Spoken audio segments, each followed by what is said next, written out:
देखो, तो molecular basis of inheritance है। मॉलिक्यूलर बेसिस ऑफ इनहेरिटेंस में सबसे पहला पार्ट कौन सा है? Structure of DNA.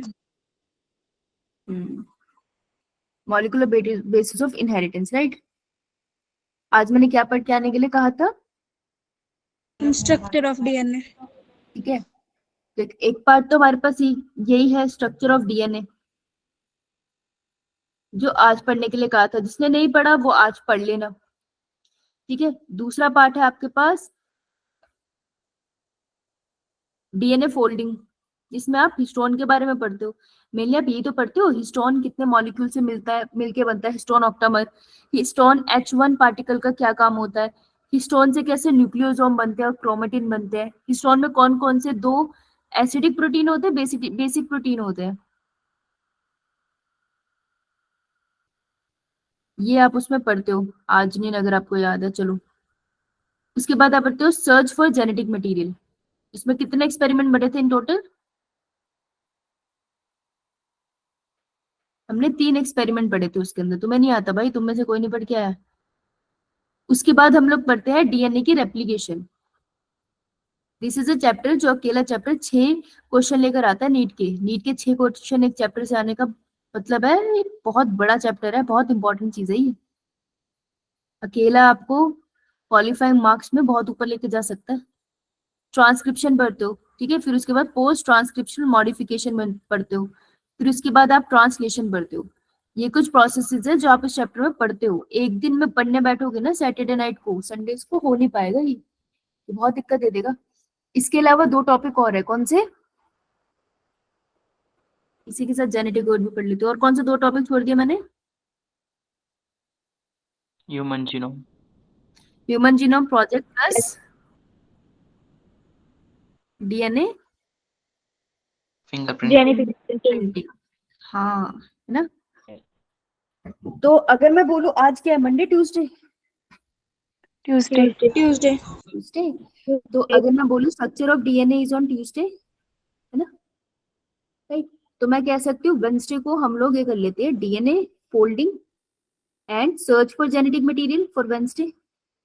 Okay, Thursday को आप DNA replication plus human genome project. Human genome project में तो आपको याद ही करना है ना, राइट। फ्राइडे को हम लोग क्या कर सकते हैं, फ्राइडे को आप लोग कर सकते हो ट्रांसक्रिप्शन, और ट्रांसक्रिप्शन के साथ ही पोस्ट ट्रांसक्रिप्शन मॉडिफिकेशन कर सकते हो, क्योंकि वो उसके साथ ही है। और बचा आपके पास सैटरडे। सैटरडे को you can do genetic code plus DNA fingerprinting, translation वाला पार्ट। ठीक है, जब सुबह उठोगे संडे को, तो संडे को एक बार क्विकली रिवाइज किया और अपना टेस्ट दिया, आपका पूरा चैप्टर बहुत आराम से प्रिपेयर होता है। ठीक है, तो इसको ये टाइम टेबल लिख लो, और इस बार इस चैप्टर पे हम लोग ये टाइम टेबल लगाएंगे। वो बच्चे जो प्रिपेयर कर रहे हैं एक्चुअल में नीट के लिए, देखो जिसने चीटिंग करके करना उसका तो मैं कुछ कर नहीं सकती मैं हाथ तो पकड़ नहीं सकती। उनके पेरेंट्स से रिक्वेस्ट कर सकती हूँ कि बच्चों के साथ बैठ जाए करो, कि आपको शायद अभी रियलाइज नहीं है, पर चीटिंग का नुकसान ही है। आई थिंक मैंने आपको स्टोरी भी सुनाई थी उस बच्चे की ना, नीट में नेगेटिव है ना। तो मैं चीटिंग का कुछ कर नहीं सकती, मैं सजेस्ट कर सकती हूँ कि अभी टाइम है, बाकी सब छोड़ो, ये चैप्टर पढ़ लो अभी के लिए बायो में। तो इस हफ्ते आप इसको कोशिश करो, राइट। अब मुझे बताओ कि जब पढ़ते हो तो क्या चीजें करते हो, कैसे पढ़ते हो?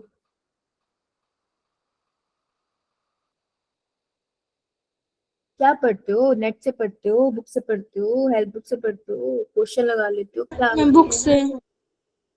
जब पढ़ेगी ना बेटा, तो 3 चीजों को ध्यान रखना है, जरूर करना है, टू डू, चाहे कुछ भी हो, ये तीनों चीजें करेगी तभी हम, जैसे मैंने बोला कि कल ना मैंने डीएनए फोल्डिंग और सर्च फॉर जेनेटिक मटेरियल पढ़ा, और मैंने पढ़ लिया, तो मैं इन दोनों टॉपिक पे, मैंने अपनी कॉपी पे लिखा है ना, मैं पेंसिल से टिक लगाऊंगी। मैं टिक कब लगाऊंगी, मुझे कैसे पता चल गया मैंने एग्जैक्टली पढ़ लिया है? जब मैंने उसमें एक तो एनसीईआरटी पढ़ी, सबसे पहले नोट्स पढ़ लिए, मुझे समझ आ गया, मैंने एनसीईआरटी पढ़ ली, और मैंने पीवाईक्यू लगा लिए। ठीक है, जनरली आई सजेस्ट कि हमेशा एनसीईआरटी और बुक के बीच में पीवाईक्यूज रखो। एक बार थ्योरी पढ़ लो, पीवाईक्यूज लगाओ, फिर अगली थ्योरी पढ़ो। उससे होता ये है कि अगली थ्योरी पे ज्यादा ध्यान देते हैं। जो तुमने पीवाईक्यू में गलती की है, जब एनसीईआरटी पढ़ोगे ना, तो वो टॉपिक जल्दी याद होंगे। जब तुमने ये तीनों चीजें टिक कर ली ना, तब तुम्हारा एक टॉपिक कंप्लीट हुआ। ये बात समझ आई? Yeah, ma'am. ठीक है, सो ट्राई कि आप इस चीज को करने की कोशिश करो। That's what I want. आप, मैं बस इतना चाहती हूँ कि आपका टारगेट सेट है कि what I expect from you, कि आपका टारगेट होगा कि आपका जो नेगेटिव मार्क है वो अंडर 5 रहे, मतलब 5 से ज्यादा किसी के क्वेश्चन गलत ना हो, क्योंकि ये सिर्फ एक चैप्टर है, आप इस पर पूरी डेडिकेशन लगा सकते हो। तो आपका 5 से ज्यादा किसी का ना हो नेगेटिव मार्क, और आपका इंक्रीज कितना है मार्क्स में, आपका जो भी मार्क्स है, हो सकता है 100 में से किसी बच्चे का 20 नंबर है, तो अगले टेस्ट में, अगले संडे टेस्ट में उसके +20 आने चाहिए। ठीक है, प्रीवियस आपका जो भी है, प्रीवियस मार्क्स +20, तो आपका जो भी एक्चुअल मार्क्स है उसमें 20 ऐड कर लेना। अब आपने 1-2 क्वेश्चन इंटरनेट से देखा है या अपने आसपास वाले बड़े भाई बहन से पूछा है, फिर वो तो मैं ऐड ही नहीं करती, अपने दिमाग से कर लेना कि ऑनेस्टली तुम्हें कितना पेपर आता था, उसमें 20 नंबर और लेकर आने, यानी 5 एक्स्ट्रा क्वेश्चन और करके आने। ठीक है, समझ आई? Yeah, ma'am. तो ये आपका टारगेट इस हफ्ते का। Let's set a target and let's see आप में से कितने बच्चे मेहनत करते हैं। मेहनत करते हो तो रिजल्ट में दिख जाता है, नहीं करते हो तो वो भी दिख जाता है ना? Yeah, ma'am. कोशिश करो आप ये करो। चलो स्टार्ट करिए ओरिजिन ऑफ लाइफ को। Yeah, ma'am. तो बेटा मुझे कैसे लगता है कि यूनिवर्स है, धरती है, कैसे बना होगा? ओरिजिन ऑफ लाइफ के लिए पहले धरती तो बनाओ, तब तो मनुष्य और कॉकरोच डालेंगे हम उस पे। बताओ फिर, कभी तो कहीं कहानी सुनी होगी धरती कैसे बनी? हम समुद्र से बने हैं। Yes, ma'am. समुद्र कहाँ से बना? अरे धरती समुद्र से बनी है, कुर्दू में तुझे? धरती तो बना, फिर उसमें समुद्र बनाएगा, पानी में तैर रहा था। हम धरती से लाइफ ओरिजिन हुई है, मतलब सॉरी, समुद्र से लाइफ ओरिजिन हुई है। पानी सॉरी, लाइफ पानी में ओरिजिनेट हुई, ये बात इसमें सही बोली। मैं पूछ रही हूँ धरती कैसे बनी?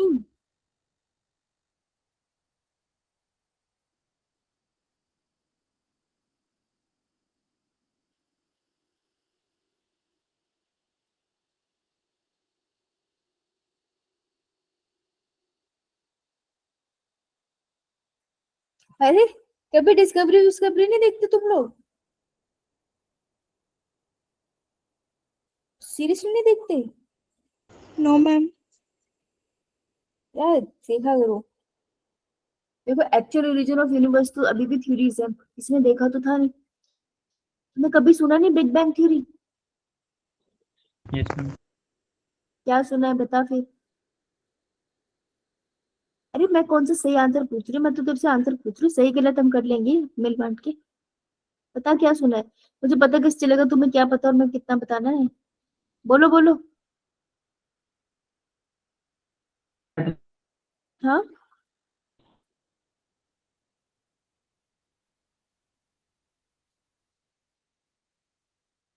मैम एक ह्यूज एक्सप्लोजन हुआ था। ह्यूज एक्सप्लोजन हुआ था, है ना? हाँ तो फिर पता है, तुम्हें बोल भी नहीं रहा। एक बहुत बड़ा एनर्जी से भरा हुआ एक गोला था, ठीक है? उसमें इतनी ज्यादा एनर्जी होगी कि वो फट गया, बहुत बड़े बैंग के साथ फटा होगा ऐसा हम मानते हैं, और उसने अपनी एनर्जी चारों तरफ फैला दी। अब स्पेस में घूम रहे होते हैं पत्थर, इधर उधर, बड़े बड़े छोटे छोटे, और क्या बुलाते हैं इनको? मेट्रॉइड्स। सुना है? ये मैम।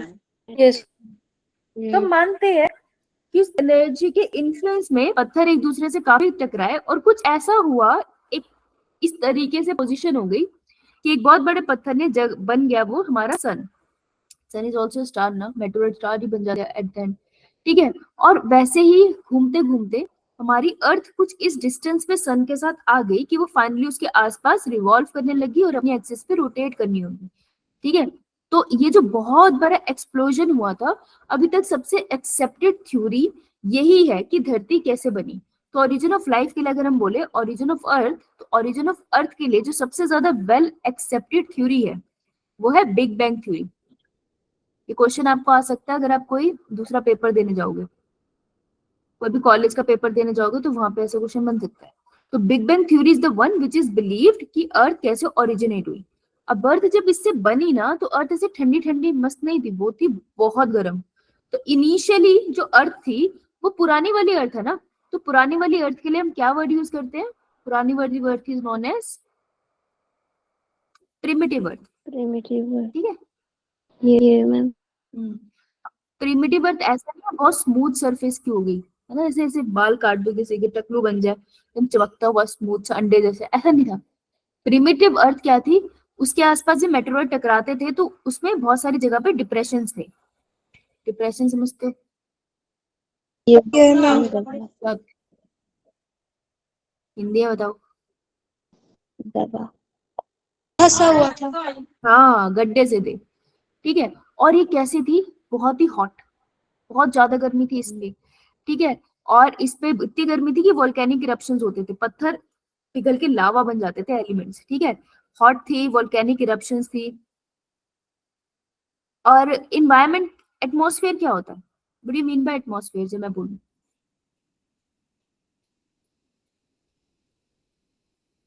तुम्हारा मैं बोलूं एटमॉस्फेयर खराब है, इसका क्या मतलब है? वातावरण। ऑक्सीजन नहीं है। हाँ, ऑक्सीजन नहीं थी। हाँ, I agree with you. Atmosphere का मतलब क्या है ये पूछ रही हूँ, चलाक मत बन, दूसरे क्वेश्चन का आंसर दे रहा है। वातावरण। बेटा अभी तुम बैठे हो ना, वातावरण। हाँ, हिंदी ट्रांसलेशन नहीं मांगा था मैंने, धन्यवाद। किंतु आप अंग्रेजी में या हिंदी में ही बताएं कि वातावरण से क्या आपका अर्थ है। Ma'am surrounding. सराउंडिंग, एक और इंग्लिश का वर्ड लिया। हाँ, जैसे अभी तुम बैठे हो ना, तुम्हारे आसपास जो भी चीज है वो तुम्हारा एटमॉस्फेयर है। तुम्हारे आसपास क्या है? तुम्हारी बुक्स तुम्हारे एटमॉस्फेयर का पार्ट है। तुम्हारे आसपास गैसेस है, ऑक्सीजन ले रहे हो, कार्बन डाइऑक्साइड छोड़ रहे हो, right? Everything around you is your atmosphere. तो अर्थ के केस में क्या एटमॉस्फेयर होता है? अर्थ के केस में is basically the gases. Gases कैसी होती है अर्थ के केस में? अगर ये अर्थ है ना, तो ऐसा नहीं होता ओजोन लेयर किसी एक जगह है, ओजोन लेयर पूरे अर्थ के सरफेस को कवर कर रही है, पूरा गैस की चद्दर बना लेती है। ठीक है, कार्बन डाइऑक्साइड फैला हुआ है हर तरफ को, ग्रीन हाउस गैसेस आपने सुना होगा, मीथेन भी हर तरफ फैली हुई है, तो इसे हम कहते हैं एटमॉस्फेयर। हाँ, तो प्रिमिटिव अर्थ में एटमॉस्फेयर जो था वो नहीं था। बेटा माइक बंद कर लो।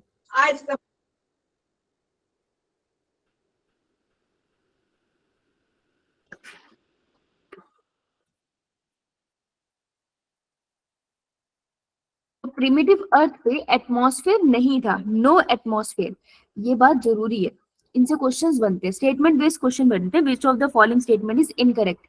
तो अगर तुमको स्टेटमेंट नहीं पता तो तुम बता नहीं पाओगे गलत क्या है। तो वोल्केनिक इरप्शंस थी, गरम गरम धरती थी और उसमें बहुत एटमॉस्फेयर नहीं था। ठीक है, उसके पास कोई भी वाटर मॉलिक्यूल नहीं था, नो वाटर, वाटर नहीं था, लेकिन वाटर वेपर्स थे। ओके, तो लिक्विड फॉर्म में वाटर नहीं था लेकिन वाटर वेपर्स थे। ओके, उसके पास फ्री ऑक्सीजन नहीं थी। देखो ऑक्सीजन तो थी ना, वाटर वेपर के फॉर्म में, H2O के फॉर्म में तो थे ना वो ऑक्सीजन, लेकिन फ्री ऑक्सीजन नहीं थी जो एक लिविंग ऑर्गेनिज्म यूज कर सकता है, वो नहीं थी। Free oxygen absent. These are the question which might come in NEET. फिर क्या हुआ समय के साथ, अर्थ के साथ क्या हुआ? अर्थ बहुत गर्म थी ना, तो अर्थ क्या होने लगी? धीरे धीरे कूल। जब अर्थ धीरे धीरे कूल होने लग गई तो ये जो वाटर वेपर्स थे ना, अब देखो जब तुम पानी की बोतल फ्रीजर में लगाओ तो क्या होता है?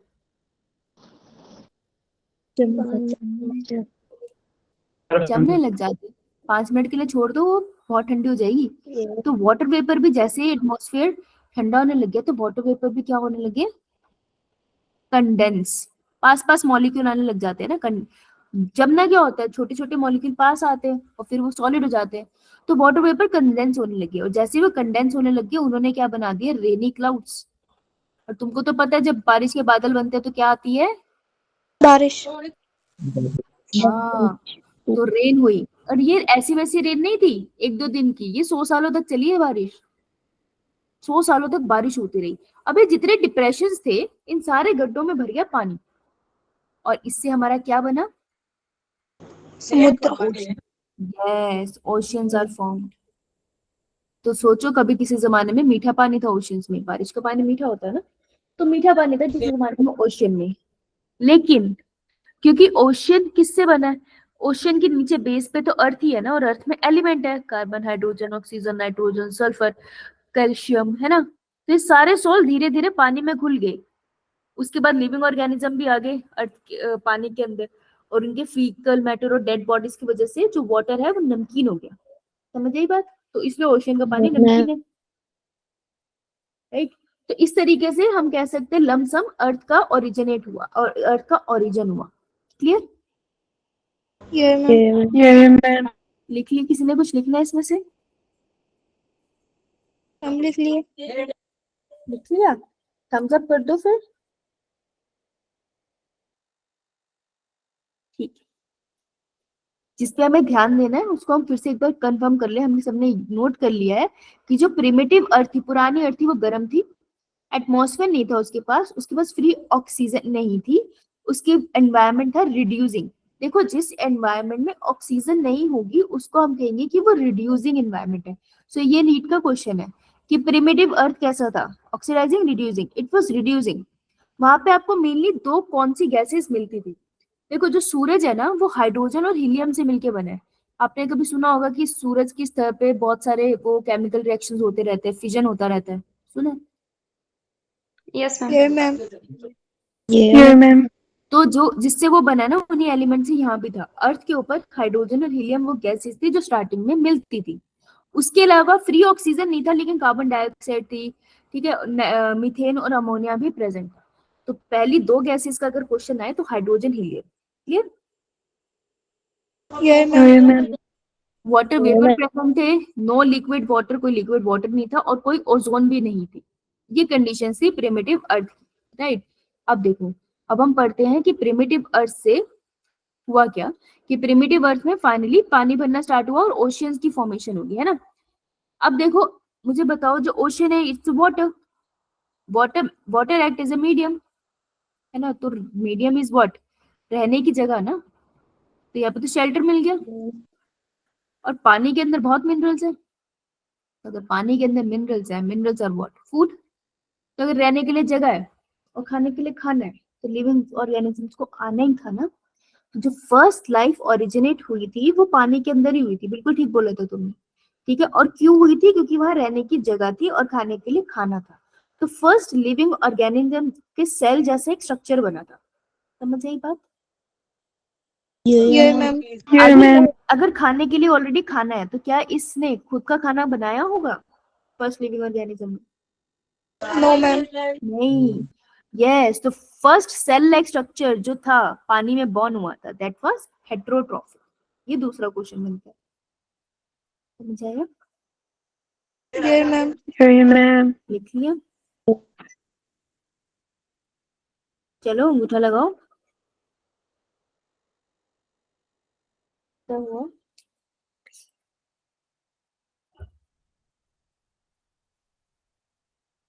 मैसेज नहीं दिख रहा मुझे, एक सेकंड बेटा। हम क्या करते हैं मुझसे? किसी ने कोई डाउट पूछा है क्या चैट में? वंश ने। उसने पूछा? एक सेकंड वन, सॉरी बेटा, मेरे फोन से पता नहीं क्या दब गया, मैसेज नहीं दिख रहा मुझे, सॉरी। हाँ, किसका फर्स्ट सेल? ओह यार, सॉरी सॉरी सॉरी बेटा, मैंने मैसेज नहीं देखा।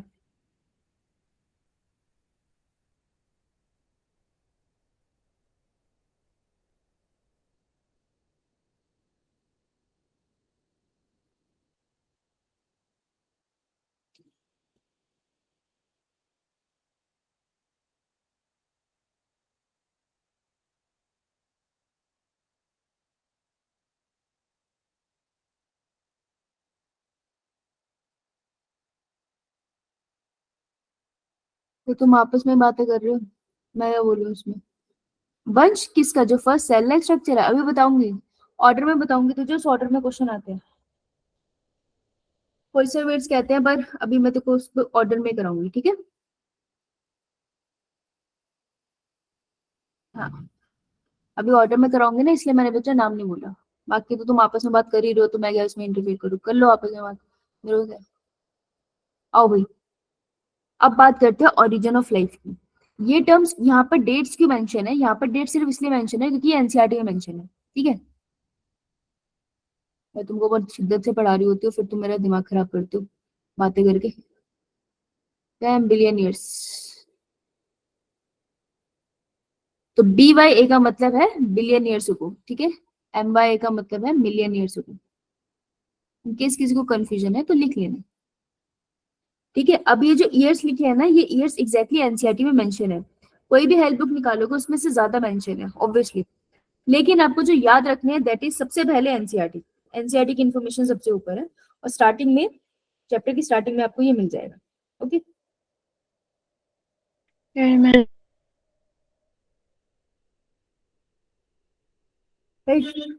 तो ओरिजिन ऑफ लाइफ में सबसे पहले बात हुई यूनिवर्स की। 20 बिलियन ईयर्स को पहले यूनिवर्स बना, ठीक है। यूनिवर्स बना तो उसमें अर्थ का फॉर्मेशन कब हुआ, क्योंकि ये बहुत सालों का प्रोसेस है। जो हम ऐसे पढ़ लेते हैं ना, बारिश हुई उससे ओशियन बन गई। सोचो ओशियन इतने गहरे हैं कि उनकी गहराई अभी तक भी प्रॉपर तरीके से नापी नहीं गई, तो कितने साल लगे होंगे ना, मिलियंस ऑफ ईयर लगते हैं। अर्थ की फॉर्मेशन कब हुई थी, 4.5 बिलियन ईयर्स अगो। ये वर्ड इंपॉर्टेंट है, बहुत सारे ऐसे एंट्रेंस एग्जाम है जहाँ पे आपको ये पूछ लिया जाता है अर्थ कब ओरिजिनेट हुआ था, ठीक है। फर्स्ट साइन ऑफ लाइफ आया था अराउंड 4 बिलियन ईयर्स अगो। पहले जब मैंने बोला ना फर्स्ट साइन ऑफ लाइफ, मेरा ये मतलब नहीं है कि पहला सेल बन गया। अगर पहला सेल बन गया फिर तो लाइफ ओरिजिनेट ही हो गई ना, माइक्रो ऑर्गेनिज्म तो बन ही गया ना, बैक्टीरिया बन गया। लेकिन सेल लाइक स्ट्रक्चर बना था, जो अभी सेल नहीं है कि उसके पास प्रॉपर जेनेटिक मटेरियल हो, प्लाज्मा मेम्ब्रेन हो, लेकिन उसके जैसा कुछ है। तो फर्स्ट साइन ऑफ लाइफ आई थी 4 बिलियन ईयर अगो पहले। और फर्स्ट मैक्रोमोलिक्यूल, जब मैं मैक्रोमोलिक्यूल कह रही हूँ तो I am talking about RNA and protein. मैंने आरएनए प्रोटीन कहा ना, यानी कि अब सेल वॉल, ऐसे सेल मेम्ब्रेन बन गई होगी और अंदर सर्कुलर आरएनए बन गया होगा। तो ये अब एक सेल वाला स्ट्रक्चर है।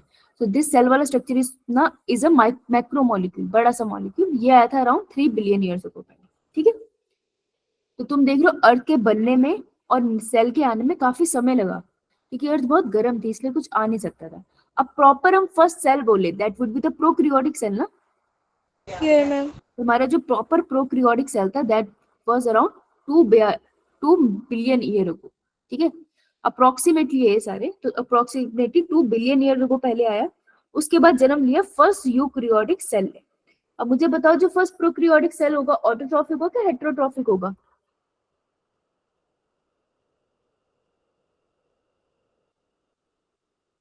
हेटेरोट्रॉफिक, क्योंकि अभी भी तो पानी में मिनरल है ना।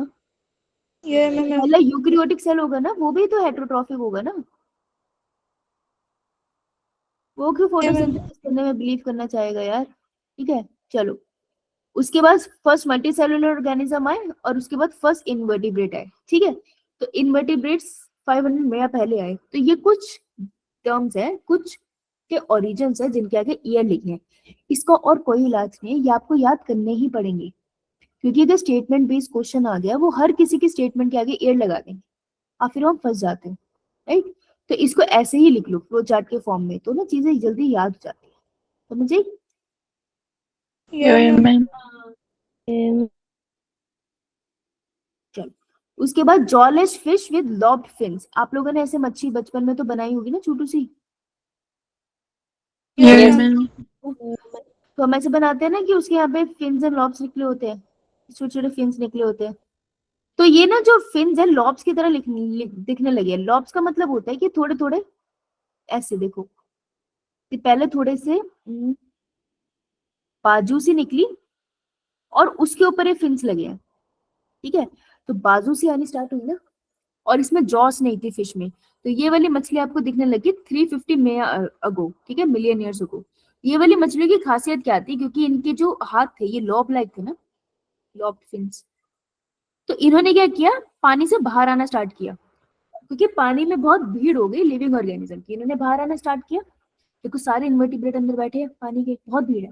जब ये पानी के बाहर आती थी फिर अंदर चली जाती थी, तो अपनी फिन्स की मदद से तो चलती थी। तो जैसे ही मछली इस तरीके से बाहर आके अंदर जाना स्टार्ट हुई, धीरे धीरे जन्म दिया उन्होंने किसको? टर्टल्स। फिशिस से किनका जो ओरिजिनेट होता है, ओरिजिन किससे होता है? क्या नाम है उस ग्रुप का? एम्फीबियंस। एम्फीबियंस, हाँ बिल्कुल सही बोल रही है, ठीक है। फर्स्ट एम्फीबियंस आए, एम्फीबियंस के बाद हमारे पास कौन से आते हैं? फर्स्ट रेप्टाइल्स आए, और रेप्टाइल्स के बाद कुछ सालों के बाद हमें मैमल्स। रेप्टाइल्स के बाद हमें दो दो रेप्टाइल्स में डायनासोर्स भी आते हैं और उसके बाद हमें दो डिवीजन दिखते हैं। तो reptiles are divided into two division. एक डिवीजन में उन्होंने एप्स को जन्म दिया, पंछियों को, और दूसरी से मैमल्स को दिया। तो अगर हम बोले हम किसके क्लोज रिलेटिव है, हम रेप्टाइल्स के क्लोज रिलेटिव है, एप्स के नहीं है। तो रेप्टाइल ने दो लोगों को जन्म दिया, एक एप्स, वो डायनासोर जो उड़ गए थे वो पंछियों में बदल गए। डायनासोर के सबसे जो क्लोजेस्ट एंसेस्टर है वो बर्ड्स ही तो है हमारे आसपास, और दूसरे में उसने जन्म दिया मैमल्स को। तो हम डायनासोर्स की लाइन में नहीं आते, ठीक है। ये yes ma'am, कुछ इन्फॉर्मेशन है जो एनसीईआरटी की है, यहाँ पे फ्लो चार्ट में दे रखी है, यहाँ से बना लेना। आइए, अब एंडोसिम्बायोटिक थ्योरी। एंडोसिम्बायोटिक थ्योरी ये मैं यहाँ दे रही हूँ। I give you 2 minutes, observe करके बताओ मुझे कुछ याद आया तुम्हें। हमने ये पहले भी डिस्कस किया है। आई गिव यू 2 मिनट, 48 हो रही है, 50 में पूछूंगी। सामने बना भी दिए कि क्या याद आ रहा है तुम्हें इससे, थोड़ा सा जोर डालोगे तुम, तो मैंने पहले भी बताई। सेल वाले में आपने 11th में भी पढ़ी होगी।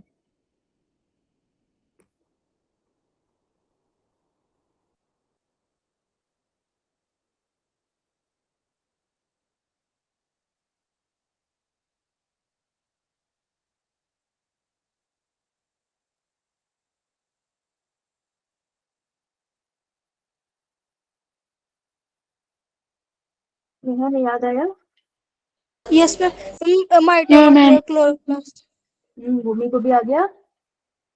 yeah ma'am, याद करने की कोशिश कर कि किसका ओरिजिन एक्सप्लेन करती है। अंतरिक्ष, वंश, आशीष, इसमें कौन से टाइप के दो सेल्स इन्वॉल्व होते हैं, किसका ओरिजिन एक्सप्लेन करने की कोशिश करती है।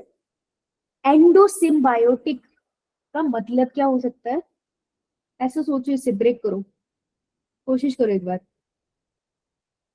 1 मिनट लेफ्ट, सारे सोचो यार, वो थोड़ी ना 4 बच्चों के नाम दिए वही सोचेंगे। तन्वी है, तानिया है।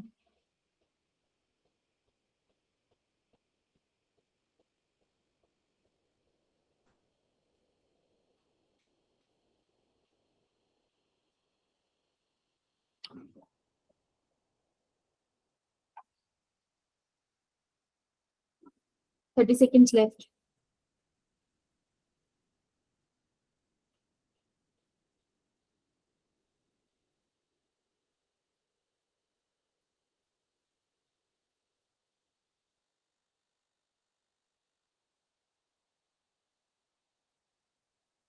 चलो बताओ भाई, कौन बताएगा?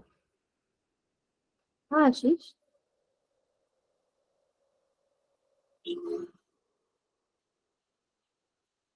नहीं बेटा, तेरी वॉइस नहीं आ रही।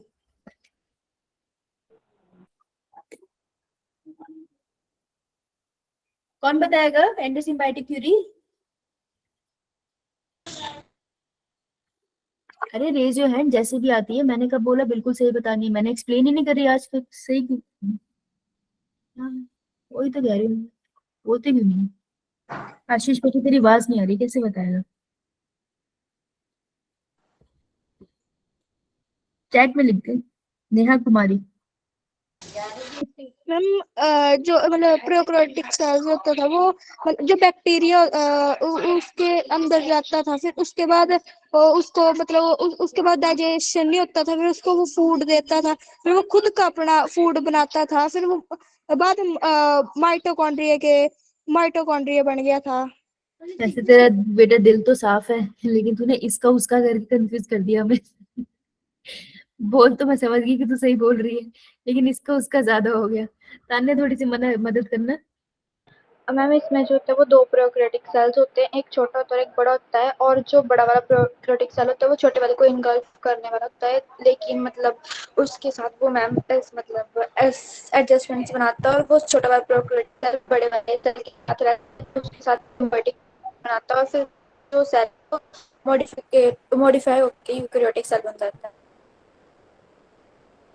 हाँ वेरी गुड। आशीष अगर बोल नहीं पा रहा तो चाहे चैट में लिख दे। बिल्कुल सही बोला, दोनों ने सही है। वो बेचारी इसका उसका में उलझी थोड़ा सा, लेकिन बोल वो भी बिल्कुल सही रही थी, ठीक है। इसने भी सही बोला कि सारा प्रोसेस अंडर वाटर हो रहा है, ठीक है। तो अंडर वाटर क्या होता था, प्रोकैरियोटिक सेल थे ना, राइट। तो प्रोक्रियोटिक सेल घूम रहे हैं। अब एक बड़ा प्रोक्रियोटिक सेल है, छोटा प्रोक्रियोटिक सेल है, तो छोटे वाले को वो खा जाता है, बड़े वाला। देखो सेकंड पिक्चर में आप देखोगे कि छोटे बड़े वाले सेल ने छोटे वाले सेल को खा लिया, दोनों प्रोक्रियोटिक सेल। अब आप जब खाना खाते हो तो आप यही एक्सपेक्ट करते हो ना कि आपके पेट में जाके वो टूट जाए। तो बड़े वाले प्रोक्रियोटिक सेल ने भी बोला कि अरे वाह ये टूटेगा, एनर्जी मिलेगी, मजा आएगा। लेकिन ऐसा हुआ नहीं, छोटे वाले सेल ने टूटने से मना कर दिया। तो उसने सेल टू सेल कम्युनिकेशन रही होगी कि उन्होंने एक दूसरे से कम्युनिकेट किया। छोटे वाले सेल ने बोला कि मैं तेरे को मदद करूंगा एनर्जी बनाने में, बस बदले में मुझे रहने दे अंदर। और बड़े वाले सेल ने क्या बोला कि अगर मुझे एनर्जी ही मिल रही है तो मैं इसे क्यों तोड़ूं, इसको मैं अंदर रहने देता हूँ। तो दोनों सेल एक दूसरे के साथ खुशी खुशी रहने लगे। आफ्टर अ वाइल, काफी सालों के बाद, फाइनली ये जो बड़े वाला सेल था जिसके अंदर छोटे वाला सेल रहने लग गया, वो इतना मॉडिफाई हो गया कि छोटे वाला सेल अब एक ऑर्गेनेल कहलाता है। अब उसको सेल नहीं बुलाते हम, उसको हम एक सेल की ऑर्गेनेल कहते हैं, एक बड़े सेल का पार्ट कहते हैं। तो वो बड़े वाला सेल कहलाता है यूकैरियोटिक सेल, क्योंकि यूकैरियोटिक सेल्स वो होते हैं जिनके पास ऑर्गेनेल्स होती है, मतलब मशीनरी होती है सेल को फंक्शन कराने की। ठीक है। अब ये जो ऑर्गेनेल बनी थी ये कौन थी? तो एंडोसिम्बायोटिक थ्योरी आपको क्या बताती है? ये एक्सप्लेन करती है आपको किसका origin of eukaryotes from prokaryotes. Eukaryotic cells. और ये आपको ये भी एक्सप्लेन करती है कि ये ऑर्गेनेल कौन थे। ये ऑर्गेनेल थे क्लोरोप्लास्ट एंड माइटोकॉन्ड्रिया। ये आपको बताते हैं ये कैसे पहली बार बनी थी। तो अगर हमें कैसे पता, क्लोरोप्लास्ट एंड माइटोकॉन्ड्रिया जो है ये हमारे प्रोकैरियोटिक सेल है, लेकिन हमें ये थ्योरी कैसे कंफर्म हुई? क्योंकि जब क्लोरोप्लास्ट एंड माइटोकॉन्ड्रिया को निकाला गया ना, तो उसमें देखा गया कि क्लोरोप्लास्ट एंड माइटोकॉन्ड्रिया के पास अपना डीएनए होता है सर्कुलर। ये मैम सेम चीज बैक्टीरिया के पास भी होती है, प्रोकैरियोटिक सेल है। क्लोरोप्लास्ट एंड माइटोकॉन्ड्रिया के पास राइबोसोम होते हैं। ये मैम कौन से एस वाले होते हैं? 70s। हाँ, और सेम प्रोकैरियोटिक सेल के पास भी होते हैं। इसलिए ये माना जाता है कि बड़े वाले सेल ने छोटे वाले को खा लिया और प्रोकैरियोटिक सेल ने यूकैरियोटिक सेल को जन्म दिया। अब इसको एंडोसिम्बायोटिक थ्योरी क्यों कहते हैं? क्योंकि एंडो मतलब होता है इनसाइड, तो छोटे वाला सेल बड़े वाले सेल के अंदर रह रहा है। सिम्बायोटिक का मतलब होता है हैप्पी रिलेशनशिप। हैप्पी रिलेशनशिप क्या होगा? दो लोगों के बीच में रिलेशनशिप हैप्पी कब होगा? कब होगा? जब दोनों में कोऑर्डिनेशन होगी। when both are happy, when both are happy with each other ना, तभी तो उनका रिश्ता हैप्पी हैप्पी होगा। तो दोनों के बीच में हैप्पी रिलेशनशिप था और दोनों एक के अंदर दूसरा रहता था, तो इसलिए हम इसे बोलते हैं एंडोसिम्बायोटिक थ्योरी। समझ आया? ये मैम मेले वगैरह में गए हो तो देखा है बड़े वाले बैलून के अंदर छोटू वाला बैलून डाल देते हैं। तो वो जो बड़े वाला बैलून है वो हमारा यूकैरियोटिक सेल है, और उसके अंदर जो छोटा वाला बैलून है वो हमारा कोई भी सेल ऑर्गेनेल लगा लो। समझ आई? बेटा ये लिख लो, बहुत इंपॉर्टेंट पॉइंट्स मैंने यहाँ लिखा दिए, ये आपको सेल वाले चैप्टर से ना कंपेयर होके आ सकते हैं।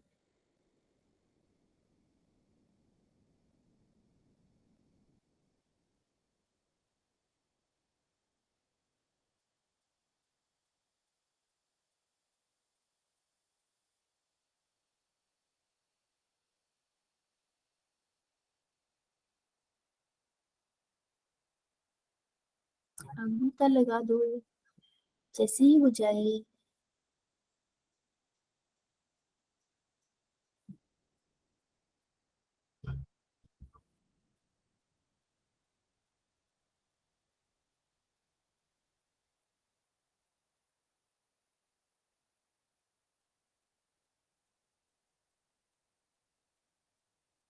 चल चले आगे।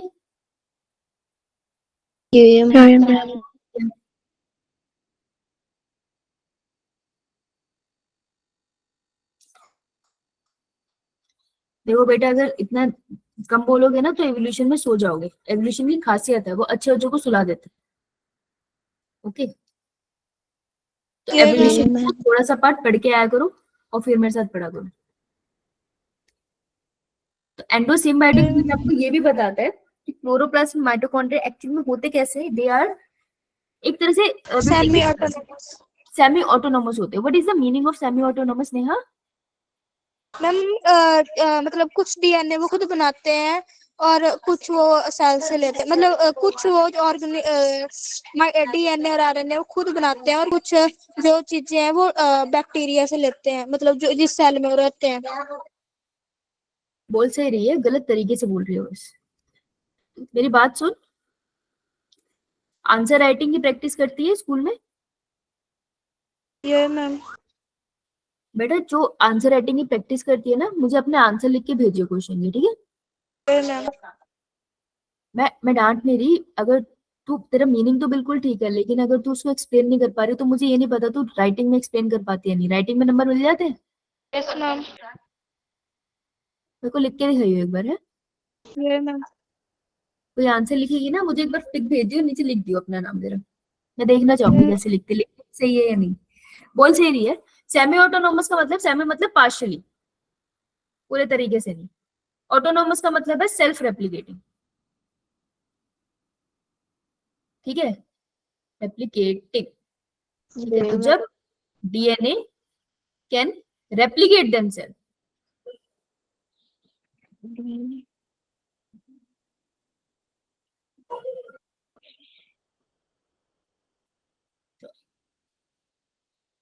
जैसे फॉर एग्जांपल मैं यहाँ से समझाती हूँ कि ये सेल है, ठीक है? प्रोकैरियोटिक, हमारे यूकैरियोटिक सेल है, और यूकैरियोटिक सेल के अंदर न्यूक्लियस है, ये मैम। ये उसका न्यूक्लियस है। न्यूक्लियस डबल मेम्ब्रेनस स्ट्रक्चर होता है, उसके अंदर उसका आराम से डीएनए पड़ा है, ठीक है?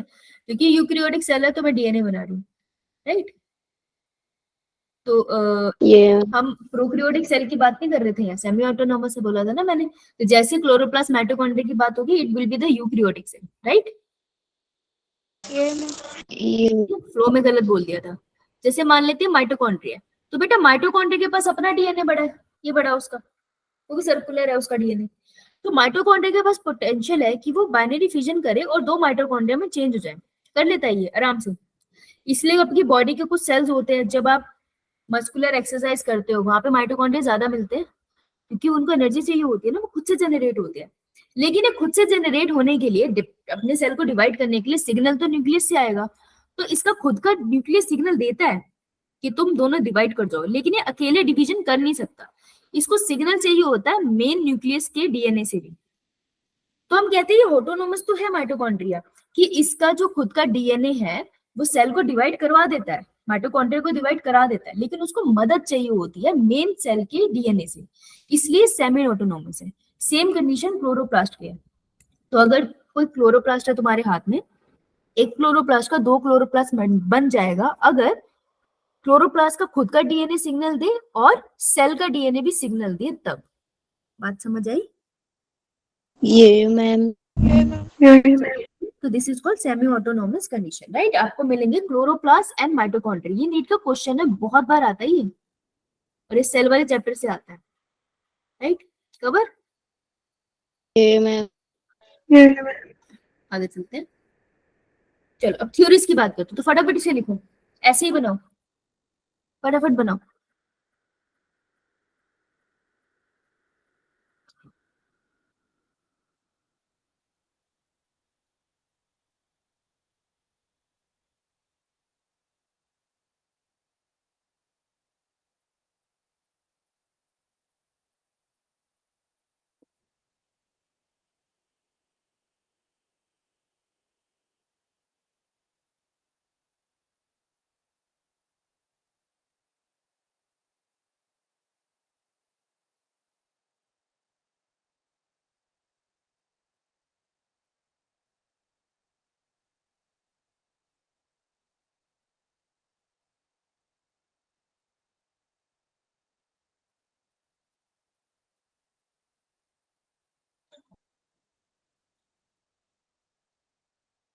डन? No ma'am. कर ले।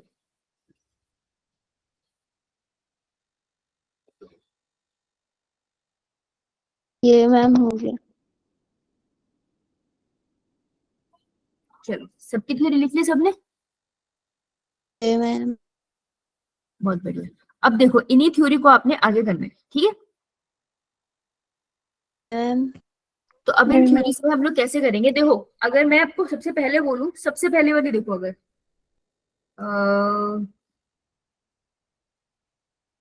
Theory of special creation. तो अगर हम थ्योरी ऑफ स्पेशल क्रिएशन की बात करते हैं, देखो अच्छा एक बात बताओ, अगर एक थ्योरी आई है और उस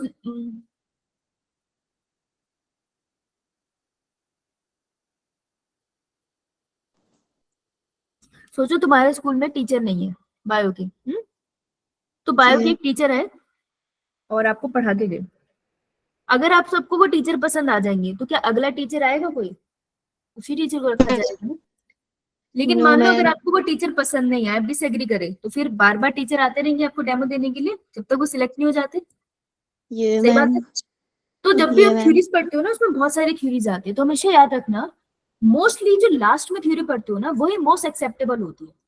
उससे पीछे वाली theory time to time disregard होती चली जाती है, अनएक्सेप्टेबल होती चली जाती है। ठीक है, जब वो आती है थ्योरी तब एक्सेप्ट होती है, लेकिन टाइम के साथ उसको एक्सेप्टेंस नहीं मिलती है। ठीक है, कोई ना कोई साइंटिस्ट उसको डिसअप्रूव कर देता है, राइट। तो इतनी सारी थ्योरी का मतलब है कि इन सब में जो वेल एक्सेप्टेड थ्योरी है दैट इज ऑपरन एंड हेल्डन, जो काफी बाद में आई है, उनसे पहले ये सारी थ्योरीज आ गई है। Okay, now Ma'am. सबसे पहली थ्योरी है थ्योरी ऑफ स्पेशल क्रिएशन। तो आपने क्या सुना है कि इंसान कैसे बने, धरती कैसे बनी? कभी बचपन में कहीं तो सुना ही होगा ना अपने हिसाब से भी। Life was created by the supernatural powers. Life was created by supernatural power, और जैसे है वैसे ही बने, यही बोला गया है ना। तो इसी को हम कहते हैं, गुड बेटा, special creation. Theory of special creation कहते हैं कि धरती लोग सब जैसे हैं वैसे ही बने, पेड़ ऐसे थे ऐसे ही बने, तुम ऐसे हो ऐसे ही बने। ठीक है, तो ये अपने अगर किसी ने बाइबल पढ़े तो उसमें भी सुना होगा कि 7th डे पे ह्यूमन बने थे, that is Adam and ewe. ठीक है, उससे पहले 6 दिनों में धरती पूरी बन गई थी। तो ये थ्योरी पहले मानी जाती थी, जिसे कहते थे theory of special creation, that all species were made as it is today. ये देखने में लग रहा है ना इससे क्वेश्चन नहीं आएगा, इससे क्वेश्चन आते हैं, ये आपको आते हैं स्टेटमेंट पे। ठीक है, और तब स्टेटमेंट में वो एक आध लाइन बदल देते हैं और वहां पे गड़बड़ी हो जाती है। दिस थ्योरी सेज कोई इवोल्यूशन नाम की चीज नहीं है। इवोल्यूशन धीरे धीरे समझोगे, इवोल्यूशन का मतलब होता है धीरे धीरे किसी भी ऑर्गेनिज्म में चेंज आते रहना, वो इवोल्यूशन है। चेंज आते रहना ही इवोल्यूशन है, दिस चेंज इज इवोल्यूशन। ये कहते हैं कोई इवोल्यूशन नहीं है, जो जैसा था वैसे क्रिएट हुआ। इसकी प्रीचिंग मतलब फैलाया इसे, जिन्होंने इसको बहुत सपोर्ट किया वो थे फादर जूरिस, इनका नाम इंपॉर्टेंट है। ठीक है, तो लोग इन्हें मानते थे, आज भी इस स्टेटमेंट को मानते हैं, थ्योरी ऑफ स्पेशल क्रिएशन को लोग अभी भी मानते हैं, सबके अपने बिलीफ है। तो ये सबसे पहली थ्योरी थी। उसके बाद हमारी सेकंड थ्योरी जो आती है दैट इज थ्योरी ऑफ एबायोजेनेसिस। ठीक है, अब मुझे बताओ बायो का मतलब क्या होता है? लिविंग, जेनेसिस का मतलब? क्रिएट करना। हाँ, सिंथेसिस। अब किसी भी साइंटिफिक वर्ड के आगे अगर मैं कैपिटल ए लगा दूं तो उसका मतलब? Non-living. नॉन लिविंग नहीं होता, उसका मतलब होता है एब्सेंट। वो प्रोसेस एब्सेंट है, समझ आ रहा है? कोई भी Yeah. बिल्कुल साइंटिफिक वर्ड के आगे कैपिटल ए लग जाएगा ना बेटा, उसका मतलब है वो पर्टिकुलर प्रोसेस एब्सेंट है। यानी लिविंग ऑर्गेनिज्म की थ्योरी ऑफ बायोजेनेसिस कहती है कि जो लिविंग ऑर्गेनिज्म सिंथेसाइज हुए हैं वो लिविंग बीइंग से नहीं, नॉन लिविंग मैटर से हुए हैं। ठीक है, so this theory was given by von Helmholtz in 1600s, और उन्होंने क्या किया कि लाइफ ओरिजिनेट होती है नॉन लिविंग थिंग से, यही उन्होंने बोला। स्पॉन्टेनियसली होती है, स्पॉन्टेनियसली मतलब अचानक। नहीं, क्विकली। स्पॉन्टेनियसली आंसर दिया करो जब मैंने क्वेश्चन कहा, स्पॉन्टेनियसली आंसर मत दिया करो, सोचा करो जब भी कोई क्वेश्चन आता है सामने लाइफ में, है ना। तो स्पॉन्टेनियसली कहा, इसलिए इसी थ्योरी को हम बुलाते हैं स्पॉन्टेनियस जनरेशन। तो अगर कोई पूछ ले स्पॉन्टेनियस जनरेशन किसने एक्सप्लेन किया था, that was also the same thing, theory of abiogenesis का दूसरा नाम है। क्लियर? ये मैं ठीक है जी, चलो Ma'am. अब इन्होंने क्या कहा, कैसे इन्होंने इस चीज को एक्सप्लेन किया? इन्होंने कहा, इन्होंने एक्सपेरिमेंट करके दिखाया, पर एक्सपेरिमेंट में शायद फ्लॉज रह गए। इन्होंने अपनी गंदी शर्ट ली, पसीने से भरी बढ़िया से, और उसके ऊपर रख दिया इन्होंने बहुत सारा वीट, और उसको छोड़ दिया इन्होंने 21 डेज के लिए। बीच बीच में आके उसको ऑब्जर्व करते रहे, उस एक्सपेरिमेंट को कोई छेड़ तो नहीं रहा। साइंटिस्ट एक्सपेरिमेंट ऐसे ही प्रूव करते हैं। 21 डेज के बाद तुमको पता है उस शर्ट में क्या देखा गया? Mice. माइस। तो बेटा माइस कहाँ से आ गए, कहाँ से आए, बोल सही रहा है।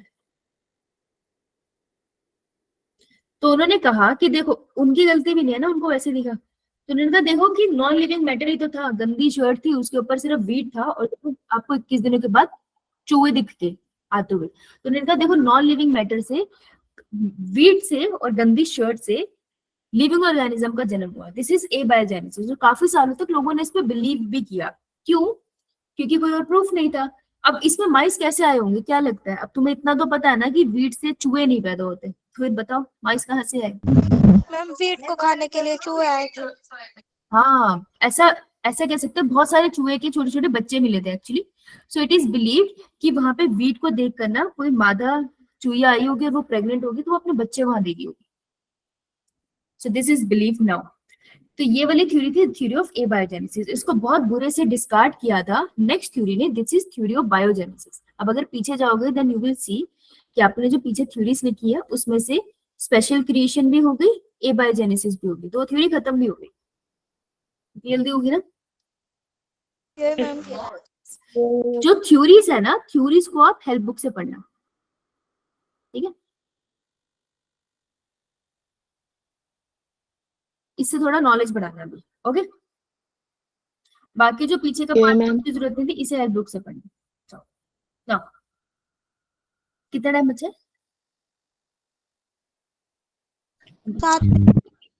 7 मिनट। तो थ्योरी ऑफ बायोजेनेसिस क्या कहते हैं, लिविंग ऑर्गेनिज्म, जेनेसिस मतलब सिंथेसिस, ये कहते हैं कि लिविंग ऑर्गेनिज्म ने ही लिविंग को जन्म दिया, all living arises from pre existing ones, right. तो ये कहती है कि लिविंग से ही लिविंग का जन्म हुआ है। इस थ्योरी को दिया था 3 मेन साइंटिस्ट ने, रेड्डी, स्प्लेंजी एंड पाश्चर। इन्होंने अपना अपना एक्सपेरिमेंटल सेटअप किया था, जो आपकी एनसीईआरटी डिस्कस करती है, that is the experiment of Pasteur. तो पाश्चर के एक्सपेरिमेंट की बात कर लेते हैं। लुइस पाश्चर सुना है आपने कहीं, इन्होंने बहुत इंपॉर्टेंट चीज भी दी थी, क्या था वो, किसी को पता है। Spontaneous नहीं generation. बेटा, और कुछ,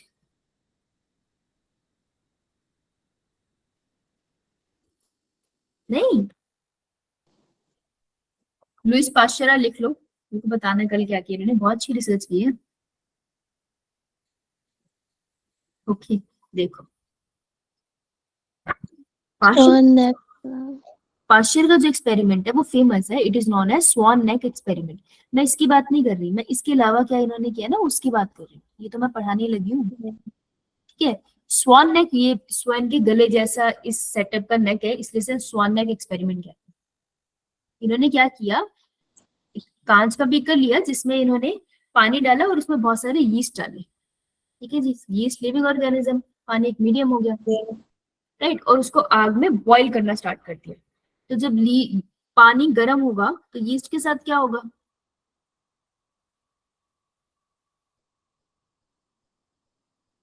जब पानी गर्म होता जाएगा तो यीस्ट के साथ क्या होगा, वो सर्वाइव कर जाएगा, मर जाएगा, मर जाएगा। मर जाएगा. ऑल यीस्ट, राइट, सारे यीस्ट मर गए। Yeah.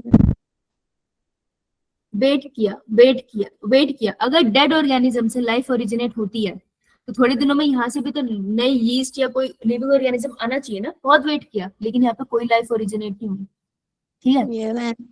क्यों, क्योंकि क्या होता था कि जब पानी गर्म होता था ना तो पानी की वेपर ऊपर जाते थे और यहाँ जाके प्लग सा बना देते थे, ठीक है, वाटर प्लग कह लो उसे। तो वाटर प्लग बना लेते थे ना, उससे एक्सपेरिमेंट बिल्कुल प्योर हो जाता था, कोई भी बाहर से ऑर्गेनिज्म अंदर नहीं आ सकता था, ठीक है। तो सिर्फ अंदर का ऑर्गेनिज्म ही था जो रिप्रोड्यूस करता, और अंदर जो ऑर्गेनिज्म था यीस्ट, वो तो मर चुका था। तो पानी नहीं, या प्लग लगा दिया, बाहर से कोई अंदर आ नहीं सकता और अंदर वाला ऑलरेडी मर गया है। और फिर उन्होंने सेटअप को छोड़ दिया, उसने कहा अगर नॉन लिविंग ऑर्गेनिज्म से लाइफ ओरिजिनेट होती है तो यहाँ पे लाइफ बननी चाहिए ना, लेकिन लाइफ बनी नहीं। फिर उसने क्या किया, उसने सेम किया, यीस्ट और पानी लिया, पानी को उबाला, पर इस बार उसने बीकर को तोड़ दिया। जब उसने बीकर को तोड़ा तो यहाँ पे पानी का कोई प्लग नहीं बना, पहले तो पानी यहाँ फंस रहा था ना, लेकिन अब तो पानी फंस नहीं रहा, वो तो ओपनली ऊपर जा रहा है, जैसे कोई पतीले में पानी गर्म कर रही हो। तो अगर पानी की वेपर ऊपर जा रहे हैं तो यहाँ से माइक्रोब्स भी अंदर हो सकते हैं ना। Yeah, man. तो थोड़ी देर के बाद उसको क्या दिखा यहाँ पर,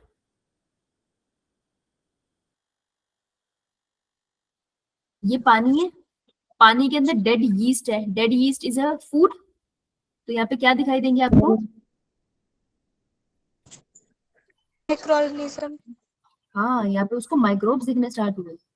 माइक्रोब्स आर लिविंग। तब उन्होंने बोला कि देखो, अगर डेड ऑर्गेनिज्म से लाइफ ओरिजिनेट होती तो यहाँ पर भी लाइफ ओरिजिनेट होती। लेकिन नेक्स्ट एक्सपेरिमेंट ने बताया कि डेड ऑर्गेनिज्म से लाइफ ओरिजिनेट नहीं हुई, लाइफ ओरिजिनेट हुई, जो बाहर से लाइफ थी वही अंदर आके सेटल हो गई है। तो उन्होंने ये बात को प्रूव किया कि लाइफ नॉन लिविंग ऑर्गेनिज्म से ओरिजिनेट नहीं होती, लिविंग ऑर्गेनिज्म से ही ओरिजिनेट होती होगी, क्योंकि नॉन लिविंग से होती तो इस एक्सपेरिमेंट में आपको कोई ऑर्गेनिज्म ओरिजिनेट होता जरूर दिखता। ये बात समझ आई? ये मैं बना लिया ये वाला इतना? नो मैं बनाओ बनाओ, इसको बनाओ। ठीक है, आज के लिए इतना ही कर रही हूँ।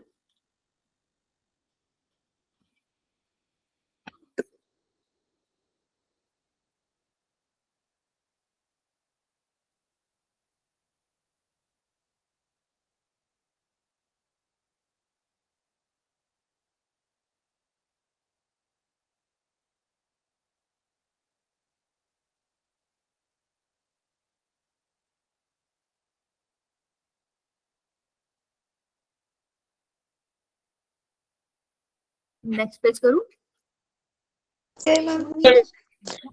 करो।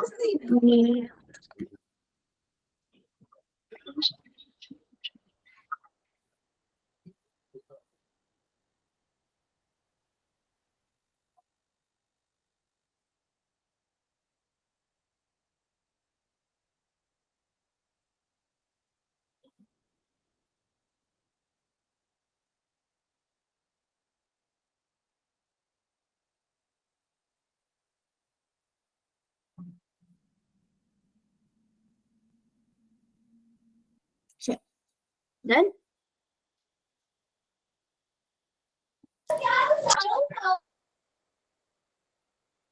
ओके बेटी, स्टॉपिंग दिस नाउ। तो अपना मॉलिक्यूलर